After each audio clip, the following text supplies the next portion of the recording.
Anytime we talk about struggle, and the character that comes to our mind is Job from Bible. I mean, like you see all these people talk about that statement, Job's struggle, Job's problems, those kinds of things. It's kind of like almost like a measuring stick when you're talking about struggles. They always look at it and say, oh, if he had gone through that much, how much, I mean, like whatever you're going through is nothing. We take comfort. Oftentimes, we as human beings, we have the tendency of comparison, which I believe is not necessarily a good thing. Because due to the comparison, we build ourselves a wrong attitude about ourselves. But God did not design us to be like that, but instead He wants us to be individual and be unique and special as He created us to be. This is a big challenge for every one of us. Everybody here can say they have gone through some kind of identity crisis. If not, they are going through that. We always go through that thing. Am I worthy for this? Am I fit for this? Am I eligible for this? We always look for qualifications. Am I qualified for this? Can I do this? Can I not do this? It's always running in our mind. And the life of Job provides a beautiful perspective that I believe educates us very well to understand life in itself. Who plays which role? You know, when we don't understand who is playing which role, we are confused. You know, as a kid, I used to listen to these movies on radio. You don't understand who is who because all you are seeing is an audio. You don't know the person behind it. But if you watch the same thing in a video format, you understand, okay, who is doing this, who is not doing this. Those kinds of things make sense. So the Job gives a good depiction. It gives a good idea for us to understand who plays which role. I don't know about you. I am prone to misunderstanding. I misunderstand things in my life. And oftentimes I blame the wrong people also. In the life of Job, he was hit with a major calamity. He lost every child he had, every kid he had. He lost all of that. He lost all the property he had. And above that, he lost his health. His body was just falling apart. Nothing in his body was functional. He has boils on all over his body that he was actually using the pieces of pot to scrape him. It was so agonizing so that he couldn't bear it. That kind of a pain that he was going through. And then there comes the wife saying, "Why can't you kill yourself and die? Curse God and why can't you die?" That was the way out. Sometimes we might have good intentions. We always have good intentions many times. But good intentions are not always the best for us. I encourage every one of us not just go by good and bad intentions. Try to follow the creative process of God. How things work, how things go, how things can be worked in our lives, work against our lives. If we can have a comprehension about those kinds of things, it will help you sail your life easily. If I were to ask you to raise your hands, how many of you don't want a trouble in your life? I know every one of us will raise a hand. Nobody wants trouble. Nobody wants struggle. We just want a smooth sailing. But you are old enough to know that it never stops. No matter how much you don't want it, it comes at you. Sometimes your own making makes it happen. Sometimes nothing. You didn't do anything wrong, yet it comes and hits you. I never thought my husband would misunderstand me. I never thought my wife would do this to me. I never thought my family would do this to me. We go through so many things like that. Like all of a sudden it comes out of nowhere. It seems like. So if you look at Job, he is going through a similar situation like that. It seemed like it came to him out of nowhere. Just back to back to back to back. And then now he starts an argument about it. That's a good thing that you can learn about the God. God, what he allows you to argue with him. He is not a dictator, you know. He's not a dictator where you can talk back to him.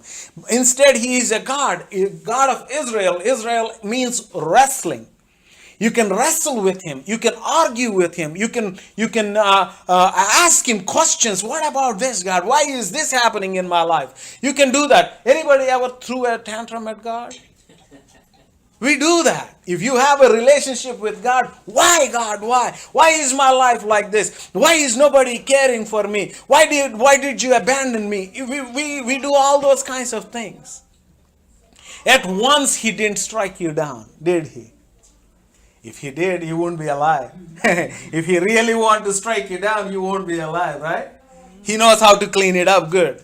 But that's the argument he was going through. And now, here comes his friends, his best friends. With him, he is having a dialogue. I encourage every one of us, let's build these friendships around us and accountability partners around us where we can talk with each other, where we can debate with each other, where we can cry on each other's shoulders, where we can celebrate with each other instead of separating us. Oh, this is my problem. Don't get into this thing. It's good to have a healthy boundary. I don't deny that. But at the same time, we are building walls against each other. We are stopping each other from coming into each other's lives. So through that, what we are digging is we are digging a selfish hole for us. And most of us can have a resolution in our lives if we had just reached out. A simple thing as is. If you had just said, hey, I need help. There may be help right there. Or sometimes we just need to be that person to somebody else.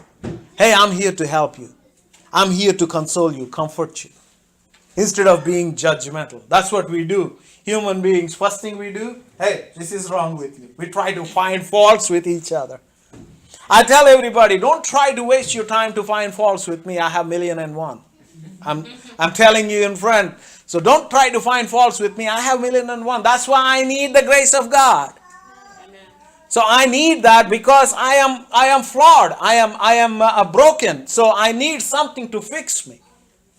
And it only comes through that. So the day that revelation hit me that I am not a performer here. I can't make this work. I can't fix this thing. So the more I adapt to it, the freer my life is getting. The better I can enjoy my life. Anybody here believes that your life is to enjoy? That's exactly what Bible says. John 10:10 clearly says, I like it how Amplified Bible puts it, that he came that you might have and enjoy life to the full till it overflows. If there is something that you want to pass to others, don't worry about passing flu or cough, but pass this joy. That should be the contagious thing that needs to be going through us. Joy. Being joyful. No matter what is happening around us. You may not have the biggest bank balance. Or you may have the biggest bank balance. You may not have any family around you. You may not have a great prospect in your life. You may not have all those things. Yet, the joy is something that doesn't have to be, that is not limited to anything you might have or might not have. And the beautiful thing many people miss out is the joy of the Lord is our strength. If you want to be stronger, don't try just to work out. Do this workout, being joyful. That can only come to us if you really want to be joyful, especially when you are going through some struggles, when you are going through certain impossibilities. It can only happen if you have faith in the living God. If you have faith that somebody on the other side is listening to you. If not, you're just talking to the walls. It's not going anywhere. So, as they are arguing, they are debating things. Beautiful things come out of this. As I have mentioned in the beginning, this whole book is a truly stated book, not the truth. So they are expressing their own feelings. own emotions clearly. What is their opinion? They're expressing it. That doesn't mean that is what God's will is. We have so many ideas, don't you? I can tell you 1,001 things how you should fix your life. Right? You can do that to me too. But none of them might not work. It's a man-made plan. So we always need to yield to the plan of God. So that's the argument they are going on here. My reader Vanessa is going to start the 8th chapter. Then Bildad the Shuhite answered and said, How long will you speak these things, and the words of your mouth be like a strong wind? Does God subvert judgment, or does the Almighty pervert justice? If your sons have sinned against him, he has cast them away for their transgression.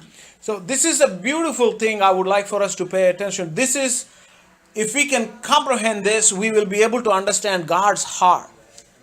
Oftentimes, we depict God as the merciful, all-loving God.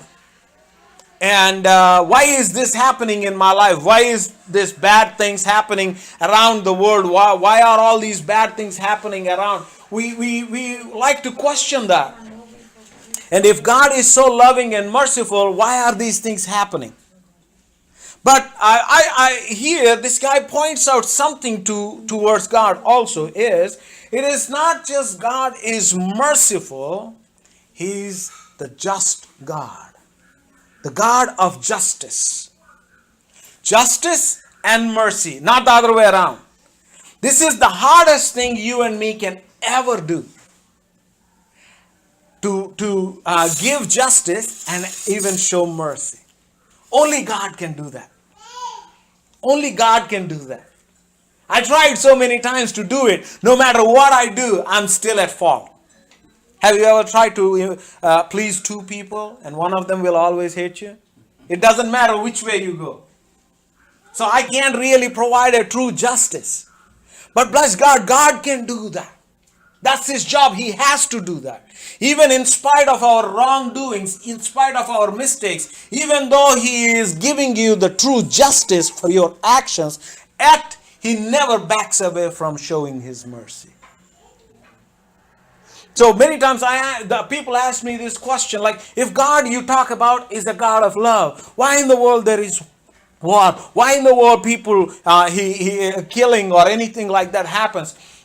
I'm going to point out that God is also the God of justice. We can't just live in that life like, okay, no matter what I do, whatever, I don't care. We can't do even in America, if you are living, you have to abide by the rules. If you are getting a speeding ticket, it is not because you looked weird, but because you are speeding.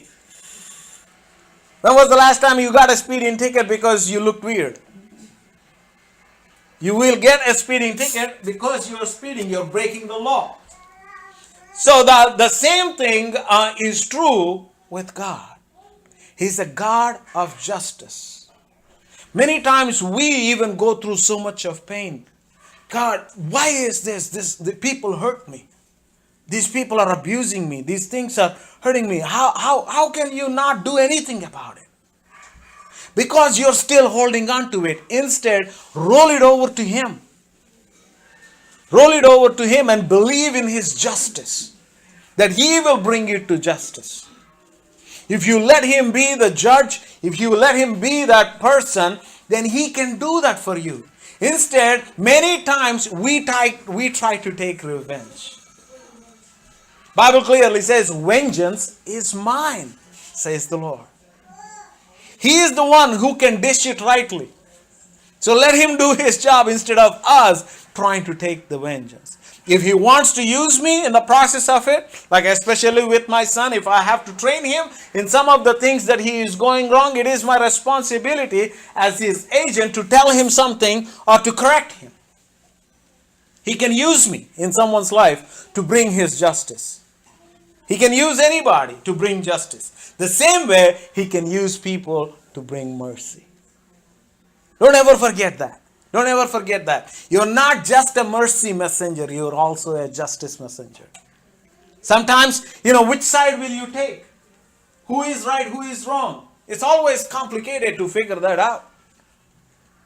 But God wants us to be just. In the book of Proverbs, if you study it, he talks a lot about justice, just measures. It's not found these days, especially in businesses. They try to do everything under the rug. They try to get by, cut the corners here, cut the corners there. We try to do that. Because the justice part is being taken out of our lives. Many times we are missing that. We are missing that. People would die because it's the right thing to do. At that time, they needed to stand in the middle, and people when the horrible thing like World War II was going on, people died there, standing in the line. If they didn't, God knows where the world would have been. So they were willing to stand there and break the chain. They were willing to sacrifice their lives because they knew that was the right thing to do. So we have to have that objective always when we are trying to depict the God. Don't just tell about the God of mercy. We even need to talk about the God of justice. So down the line we will see a little bit more about the justice part of God. So keep going, please. If you would earnestly seek God and make your supplication to the Almighty, if you were pure and upright, surely now he would awake for you and prosper your rightful dwelling place. Though your beginning was small, yet your latter end would increase abundantly. For inquire, please, of the former age, and consider the things discovered by their fathers. For we were born yesterday and know nothing, because of our days on earth are a shadow. Will they not teach you and tell you and utter words from their heart? This is wisdom right there. Don't underestimate your history. Don't underestimate your origins. There is something that we can learn from it. Even I encourage everybody here, every American here, don't underestimate the origin of America. What it stood for, what it was, what kind of a thing brought it to existence. I think if you look at the younger generation, we see it losing its sight over it. They are getting distant from it. The schools are not helping either. They're trying to draw them away more and more from what America is. So I think that applies to all of our life. It's easy for me to learn from my dad's mistakes. All I need to do is call him, what did you mess up here? He'll tell me. It's easy for me to come back and fix my life. I don't have to worry about it. He paid the price, so let me reap the benefits. So I'd rather have somebody who's been there and done that around me than me having to invent my own wheel. It is these days we struggle so much in depending on each other. I think that's one of the biggest struggles we face as individuals. We don't like to depend on anybody. Under the pretense of individuality, we are losing the core of our existence. The truth be told, there is no such thing called independent. Everybody is interdependent. We are interdependent. I'm dependent on my wife. She's dependent on me. My children are dependent on me. I am dependent on them. Everybody, each one of us are dependent on each other. We have to provide for each other. We probably are watching the trade war that is going on. There you see America needs China. China needs America. Everybody needs each other. So that's what we are. We can never run away from that. We need to be interdependent. That's where we can get strength. One can send 1,000 to flight. 2 can send 10,000 to flight. That's the power in unity. That's the power in agreement. That's the power in standing shoulder to shoulder with each other. Go ahead. Can the papyrus grow up without a marsh? Can the reeds flourish without water? While it is yet green and not cut down, It withers before any other plant. So are the paths of all who forget God, and the hope of the hypocrite shall perish. Whose confidence shall be cut off, and whose trust is a spider's web? He leans on his house, but it does not stand. He holds it fast, but it does not endure. He grows green in the sun, and his branches spread out in his garden. His roots wrap around the rock heap, and look for a place in the stones. If he is destroyed from his place, then it will deny him, saying, I have not seen you. Behold, this is the joy of his way, and out of the earth others will grow. Behold, God will not cast away the blameless, nor will he uphold the evildoers. He will yet fill your mouth with laughing, and your lips with rejoicing. Those who hate you will be clothed with shame, and the dwelling place of the wicked will come to nothing. It's a beautiful, beautiful assertion of God. Those who hate you, God is going to take care of them, not you. You don't have to fight for yourself. Isn't that a beautiful thing? Beautiful. Half of our battle is right there. We want justice. We want to take things into our control.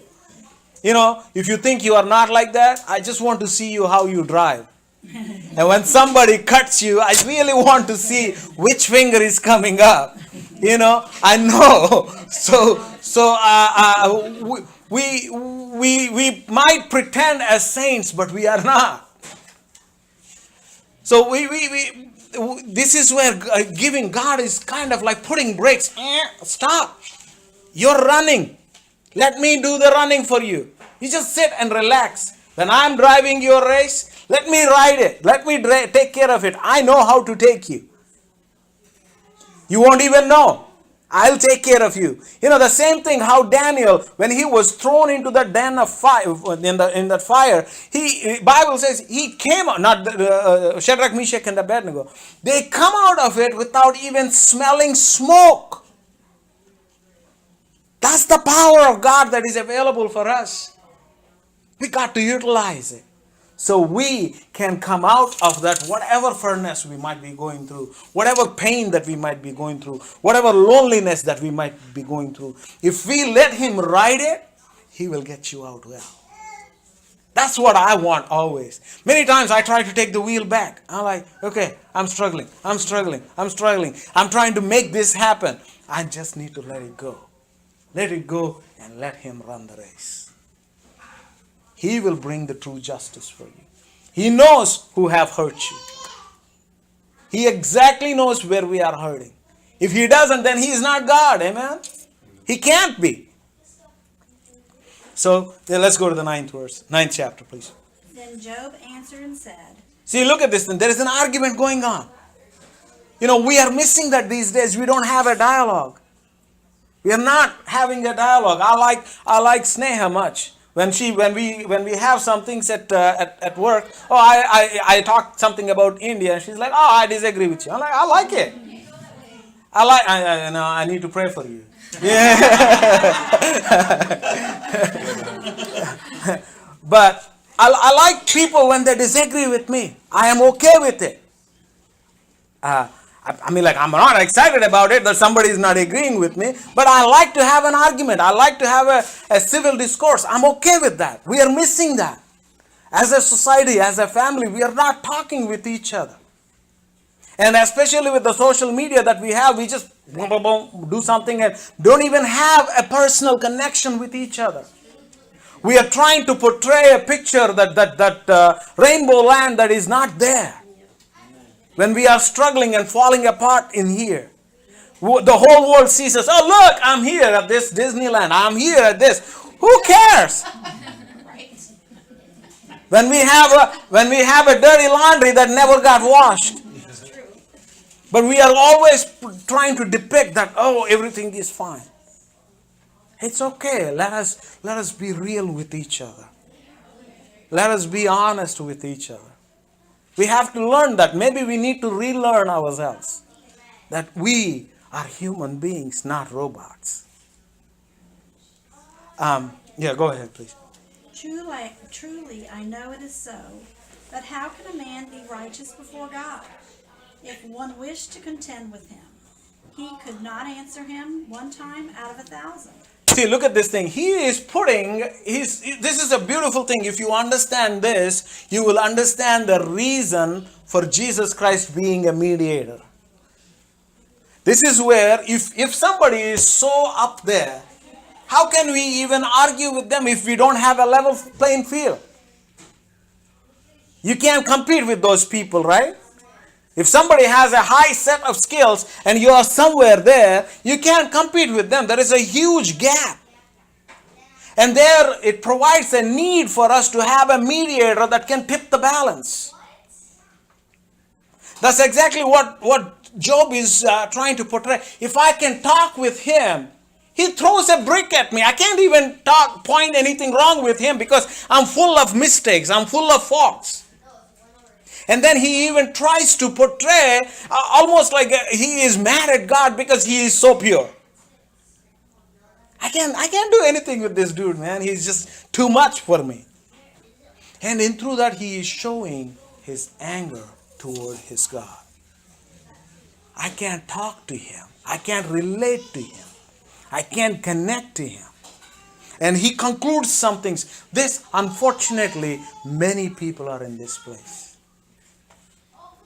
Many people think God is mad at them. Many people think that God is going to smite them because of the mistakes they have made. It's so unfortunate, but yet that is so true. We see so many people going through that. Oftentimes we check list. Oh, did I do this? Did I do this? Did I do this? We always look for our works. Did we do all these things? Before we look at why am I in this situation. After that we put ourselves like, man, after all that I have done, this is what I get.